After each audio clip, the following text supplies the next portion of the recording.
Hi అండి, ఇవాళ అందరూ బాగున్నారు అనుకుంటా. ఇది లైవ్ మార్కెట్. ప్రజెంట్ టైం వచ్చి 10:44 AM అయ్యింది. ప్రజెంట్ మార్కెట్ నడుస్తుంది. ఈ స్టాక్ వచ్చి Yatra online limited. Okay, Yatra online limited ఈ స్టాక్ వచ్చి ప్రజెంట్ వచ్చి 129 దగ్గర ట్రేడ్ అవుతుంది. మీరు చూసుకోవచ్చు, ప్రజెంట్ ప్రైస్ 129 దగ్గర ట్రేడ్ అవుతుంది. ఓకే, ఇందులో చూసుకున్నట్టయితే మీరు క్లియర్గా కప్ అండ్ హ్యాండిల్ బ్రేక్అవుట్ వచ్చింది. Weekly charts cup and handle breakout వచ్చింది విత్ స్ట్రాంగ్ వాల్యూమ్స్. ఎప్పుడు లేనంత వాల్యూమ్స్ ఇప్పుడు ఈ స్టాక్లో మనం చూస్తున్నాం. Okay, Yatra online limited given cup and handle breakouts with strong volumes in weekly charts at 109 levels దగ్గర మనకి స్ట్రాంగ్ బ్రేక్అవుట్ వచ్చింది. మన ఫస్ట్ టార్గెట్ వచ్చి 150, సెకండ్ టార్గెట్ వచ్చి 180 లెవెల్స్.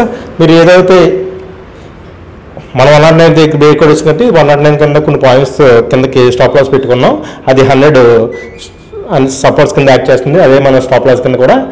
సో యాత్రా ఆన్లైన్ చూసుకున్నట్టయితే మనం ఇది సేల్స్ అండి, ఇయర్లీ సేల్స్ 2021లో 125 crores సేల్స్, తర్వాత 2022లో 198 crores, తర్వాత 380 crores, తర్వాత 422 crores, తర్వాత చూడండి year March 2025 క్వార్టర్కి 791 crores. Almost sales అనేవి డబుల్ అయింది.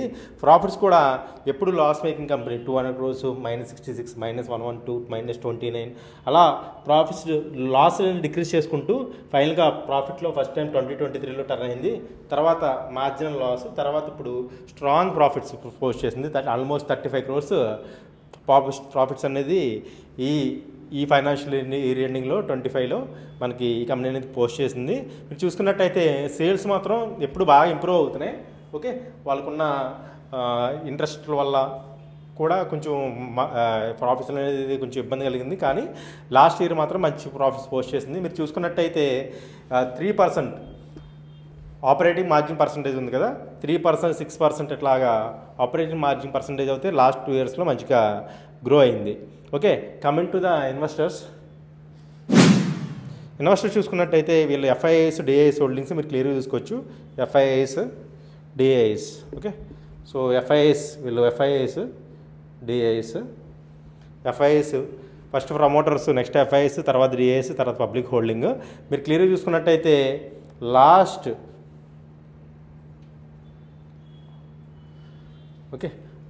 క్వార్టర్స్లో చూడండి ప్రమోటర్స్ హోల్డింగ్ అనేది కాన్స్టెంట్గా ఉంది 64 లెవెల్స్ దగ్గర.